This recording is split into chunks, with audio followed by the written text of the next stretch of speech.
Elhamdülillahi ve kafa ve selamun ala ibadihi mustafa Allah. Günümüzü yaratgan Allah subhanahu ve ta'ala çeksiz maqbul şuylur olsun. Cenabının süyüklü paygamberi Muhammed Mustafa sallallahu aleyhi ve sellem ve Allah Teala'nın salamı, cenab rahmet olsun. Hakikaten Allah subhanahu ve ta'ala yer beten bardıq nerselerdi yaratıp, жалпы адам затын жаратып, bir zatты özüne tanda olgan. Al kim boldu ekan? Al Rasulü Rabbul Alemin, alamlardan Rabbisinin elçisi.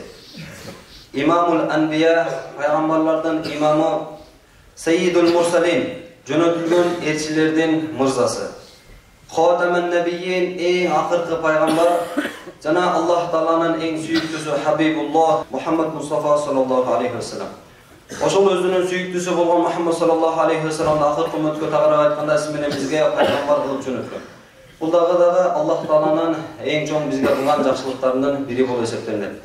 Бүгүнкү тaalимimiz süyüklü Peygamber sallallahu aleyhi ve sellem'e salavat aytуунун пайдасы жана айтпай коюунун зыяндары, ошондой эле ошол салаваттын бир канча маселеси туурасында болмокчу.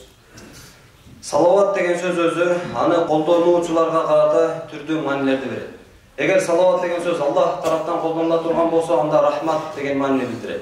Ал эми периштелер тараптан колдонула турган болсо, анда истигфар, кечирим суроо болгон болсо, ал эми ошол эле салават деген сөз пенделер тараптан колдонула турган болсо, анда дуа маанисин берет.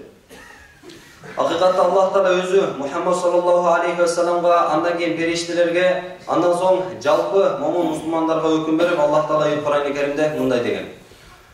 Ba'da'udu billahi mineşşeytanirracim. İnnallaha ve melâiketehu yusallûne alen nebi. Ya eyyühellezîne âmenû sallu aleyhi ve sellimu teslima. Albatta Allah cananın perişteleri peygamberga salavat salamlarda aytışat. O iman keltirgenler sizler dagı halk peygamberga salavat salamlarda ayttılar degen.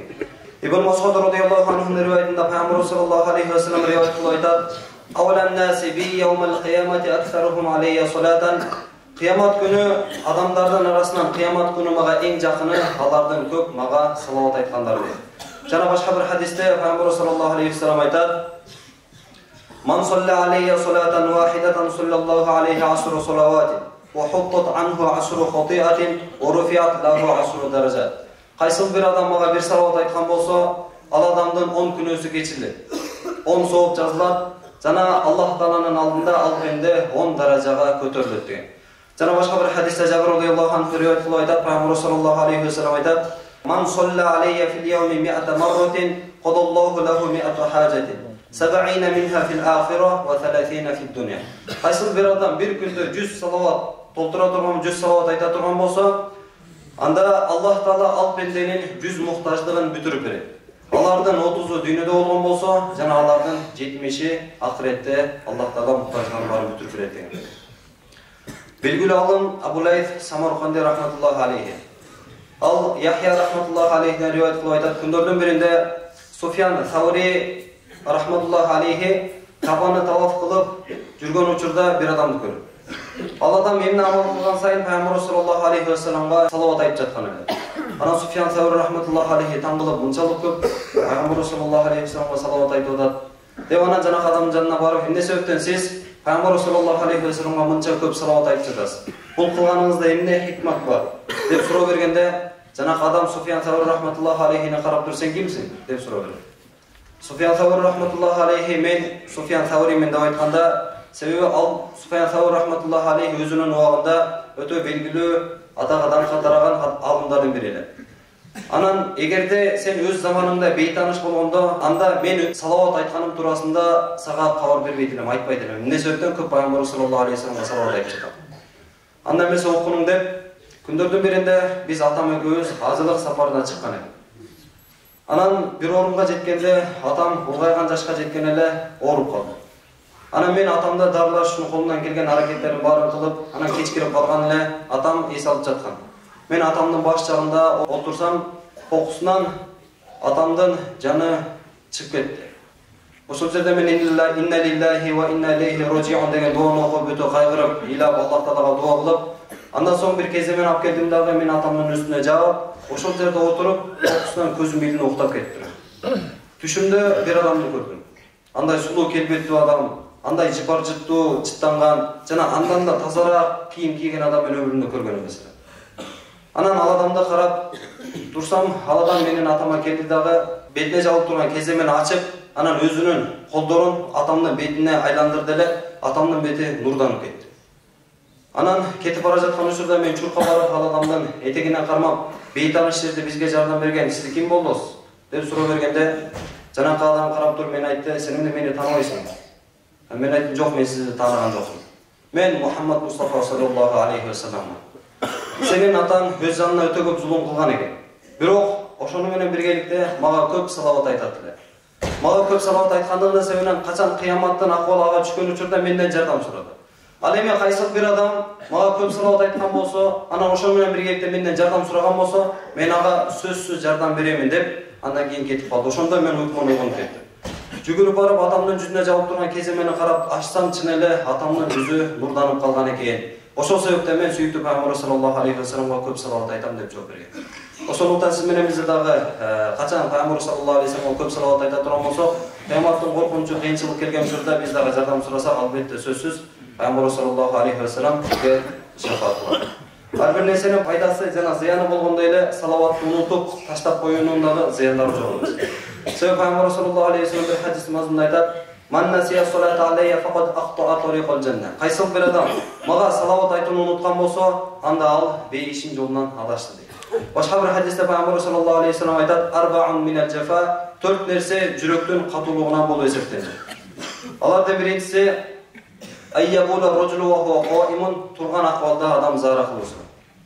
Экинчиси айям сахажабахатаху qabla яфруга мин ас-сала, намаз бүтө электе мурда чекесин сүрүп салуу. Албетте намаз бүткөндөн кийин уруксат, бирок намаз бүтө электе эле саждадан тургандан кийин чекесин сүрүп салуу бул дагы жүрөктүн катуулугуна алып барат.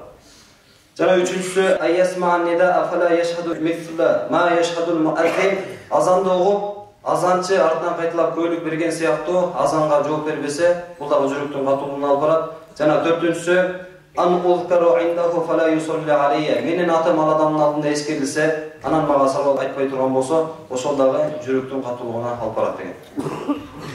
Салават дагы дуанын кабыл болуусуна эң чоң себепчи амал. Фудайл ибн Убайд радыйаллаху анху ривайет кылып айтат: "Күндөрдүн биринде бир пайгамбар саллаллаху алейхи ва саллам менен биргеликте мечитте отурган болчубуз. Анан кокусуна бир адам кирип келип, 2 рекет намазын окуп, андан соң Аллахумма гфирли вархамни, ey Аллах, мени кечиргиниң, ey Аллах, мага райым кылгының деп дуа кылат. Ошондо пайгамбар саллаллаху алейхи ва саллам: "Айюхал мусалли", ey намаз окуучу адам, сиз бираз шашылдыңыз. Качан намаз окуп бүткөндөн кийин Аллах Тааланы кандай макташ керек болгон болсо, ошончолук деңгээлде мактаңыз. Андан соң мага салават айтып, андан соң дуа кылып, Аллах Таала сиздин дуаңызды кабыл кылат деген учурда, жанакы адам кайрадан өзүнүн 2 рекет намазын кайрадан кайтарып, оюна кандай мактанып келген болсо, ошончо мактоолордун баарын айтып, сүйүктүү пайгамбар саллаллаху алейхи ва салламга салават айткан соң, пайгамбар саллаллаху алейхи ва саллам айтты: "Айюхал мусалли уд'у туджаб", ey намаз окуучу адам, эми дуа кылыңыз, сиздин дуаңызды Аллах кабыл кылат деген. Ошондон биз дагы дуаларыбызда салаватты айта турган болсок, дуабыздын кабыл болушуна себеп болот. Эми салаваттын маселеси туурасында токтоло кетсек, мусулман адам үчүн өмүрүндө бир жолу пайгамбар саллаллаху алейхи ва салламга салават айтуушу бул деген фарз болот. Жана кайсы бир мажилисте бир жолу пайгамбар саллаллаху алейхи ва салламдын аты угулган учурда бир жолу салават айтыш важип. Ал эми ошол эле отурушта, чогулушта канча жолу пайгамбар саллаллаху алейхи ва салламга аты айтылган болсо, ошончо жолу салават айтып туруу бул деген мустахаб амалдардын бири. Жана ошондой эле бир канча орундары дээрлик, ар бир орунда эле пайгамбар саллаллаху алейхи ва салламга салават айтыш бул мустахаб болот.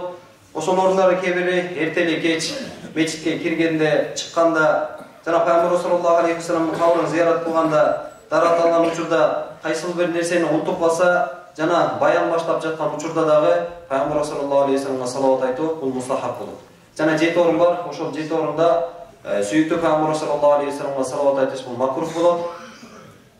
Ошол орундардын биринчиси жима учурунда тагыраак айтканда эркек киши өзүнүн жубайына жакындык кылган учурда, экинчиси адам дааратканада өзүнүн муктаждыгын бүтүрүп жатып салават айтышы макрух болот. Үчүнчүсү буюмун сатыш үчүн алып чыккан учурда, төртүнчүсү кандайдыр бир иште жаңылып калса, бешинчиси кандайдыр бир ишке таң калса, алтынчысы мал муздап жатып, жана эң акыркысы чүч көргөн учурда пайгамбар саллаллаху алейхи ва салламга салават айтыш бул макрух болгон амалдар болуп эсептелет.